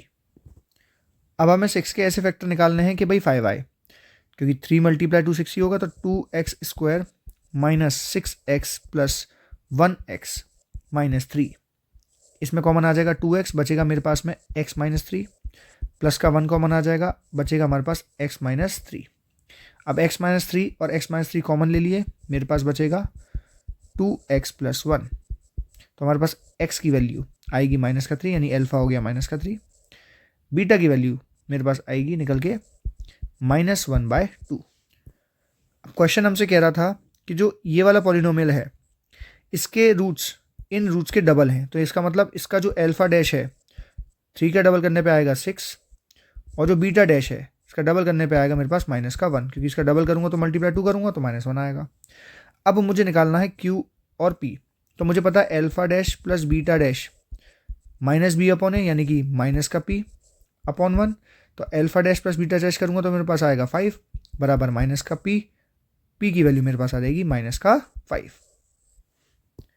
हमें पता है alpha dash multiply beta dash, मेरे पास आएगा सी अपॉन ए, सी यानी कि क्यू और ये 1, तो अल्फा डैश और बीटा डैश मेरे पास आएगा 6 मल्टीप्लाई माइनस का 1 बराबर क्यू, क्यू की वैल्यू मेरे पास आ जाएगी, क्यू की वैल्यू मेरे पास आ जाएगी माइनस का 6। नेक्स्ट क्वेश्चन में हमें सम ऑफ द जीरोस दिया हुआ है माइनस का 1, तो मैं पुट करता हूँ अल्फा प्लस बीटा बराबर माइनस बी अपॉन ए, और अल्फा प्लस बीटा में दे रखा है माइनस का 1, माइनस बी की वैल्यू हमें दे रखी है इसमें माइनस का 2a प्लस 3 बाय ए की वैल्यू हमें दे रखी है a प्लस 1, माइनस से माइनस सामने क्रॉस कैंसिल हुआ, ये वहाँ के मल्टीप्लाई, तो a plus 1 gives 2a plus 3, a वाले एक तरफ 3 एक तरफ, तो माइनस का 2 बराबर a की वैल्यू हमारे पास निकल गई। देखिए ये जो हमारे पास a की वैल्यू निकल के आई है, ये कंफ्यूज मत कीजिएगा, ये a का कॉफिशिएंट, ये एक्स स्क्वायर का कॉफिशिएंट नहीं है, ये वेरिएबल a की मैं बात कर रहा हूँ। अब हमसे क्वेश्चन में इसका प्रोडक्ट ऑफ जीरोस पूछा, तो अल्फा मल्टीप्लाई बीटा बराबर माइनस बी बराबर सी अपॉन ए। देखिए अल्फा इंटू बीटा में निकालना है, हमें सी की वैल्यू क्वेश्चन में गिवन है 3a प्लस 4 बाय ए की वैल्यू ये पूरी की पूरी गिवन है a प्लस 1, और हमारे पास ये जो ऊपर वाला a था, समझिए ये जो a की वैल्यू है ये इस वाले वेरिएबल की वैल्यू है जो कि आई है माइनस का 2, इसमें पुट करने पे मेरे पास आएगा 3 minus 2 plus 4 upon minus 2 plus 1, solve करूँगा तो आएगा माइनस का 6 प्लस 4 डिवाइडेड बाय माइनस का 1, मेरे पास आएगा माइनस का 2 अपॉन माइनस का 2, माइनस का 1, माइनस से माइनस गया, मेरे पास आंसर आ जाएगा सॉल्व होने के बाद में अल्फा इंटू बीटा बराबर 2। नेक्स्ट क्वेश्चन हमसे कह रहा है इस इक्वेशन के अल्फा बीटा जीरोस हैं और हमको एक ऐसी क्वाड्रेटिक पॉलिनोमियल निकालनी है जिसके जीरोस ये हैं। तो पहले हम इससे अल्फा बीटा की वैल्यू निकालेंगे, फिर इसमें पुट करके दूसरी इक्वेशन के जीरोस फाइंड आउट करेंगे। तो हमें इक्वेशन दे रखी है x square minus x minus 2 के ऐसे फैक्टर के बना आ जाए तो 2x square minus 2x plus 1x minus 2, x common लिया हमारे पास बचा x माइनस 2 प्लस 1 कॉमन लिया हमारे पास बचा x माइनस 2, x माइनस 2 दोनों इक्वेशन में हमारे पास कॉमन आ रहा है तो x माइनस 2 और x प्लस 1, तो हमारे पास अल्फा की वैल्यू आ गई यानी x बराबर 2 और बीटा की वैल्यू आ गई हमारे पास में यानी कि माइनस का 1। तो मेरे पास अल्फा की वैल्यू अगर मैं इसमें पुट करूंगा, बीटा की वैल्यू इसमें पुट करूंगा तो दूसरी इक्वेशन के मेरे पास रूट्स आ जाएंगे यानी 2 2 जार 4 प्लस 1 यानी कि 5 और 2 मल्टीप्लाई माइनस का 1 प्लस 1 यानी कि 2 मल्टीप्लाई माइनस का 1। तो मेरे पास दूसरी क्वाड्रेटिक इक्वेशन के रूट्स आ गए। अब मैं इससे इक्वेशन बनाऊंगा x square minus alpha plus beta यानी कि हमारे पास आएगा 4x minus alpha into beta करने पे हमारे पास आएगा माइनस का 5, तो हमने पुट कर दिया, हमारे पास आंसर निकल के आ गया x square minus 4x plus minus 5। Next question में हमसे कह रहा है कि हमको इसकी वैल्यू फाइंड करनी है। तो पहले हम क्या करते हैं x square minus 4x plus 3 का मिड टर्म स्प्लिट करते हैं और अल्फा बीटा की वैल्यू निकालते हैं। 3 के ऐसे फैक्टर के 4 आ जाए तो 3 1 जार 3 से हमारा काम चल जाएगा। तो x कॉमन लिया बचा हमारे पास x माइनस 3, माइनस का 1 कॉमन लिया बचा हमारे पास x minus 3, x minus 1 x minus 3, तो हमारे पास अल्फा की वैल्यू आई 1 और बीटा की वैल्यू आई 3। अब इस इक्वेशन में हम इसे पुट करेंगे तो 1 की पावर 4 मल्टीप्लाई 3 की पावर 2 प्लस 1 की पावर 2 मल्टीप्लाई 3 की पावर 4, हमारे पास ये आएगा हमारे पास ये निकल के आएगा 1 और ये निकल के आएगा हमारे पास 9 प्लस ये आएगा हमारे पास 1 और ये निकलेगा 81, तो 81 प्लस 9 हमारे पास आंसर आ जाएगा 90। नेक्स्ट क्वेश्चन हमसे कह रहा है कि x square plus 4x plus 4 इसके जीरो दे रखे हैं अल्फा बीटा और हमको अल्फा स्क्वायर पर बीटा स्क्वायर की वैल्यू गिवन है। देखिए हम जानते हैं alpha plus beta equal to minus B upon ए होता है। अगर मैं बोथ साइड स्क्वायर कर दूं तो मेरे पास आंसर आएगा alpha square plus beta square plus 2 alpha beta बराबर B square upon A square. इसकी वैल्यू हमारे पास ऑलरेडी गिवन है, वो है 24 प्लस 2 अल्फा इंटू बीटा की वैल्यू होती है सी अपॉन ए यानी 4 बाय के और बी स्क्वायर क्वेश्चन में दे रखा है 4 की वैल्यू हमारे पास स्क्वायर करने पे हो जाएगी 16 और ए हमें दे रखा है के, तो हो जाएगा के स्क्वायर।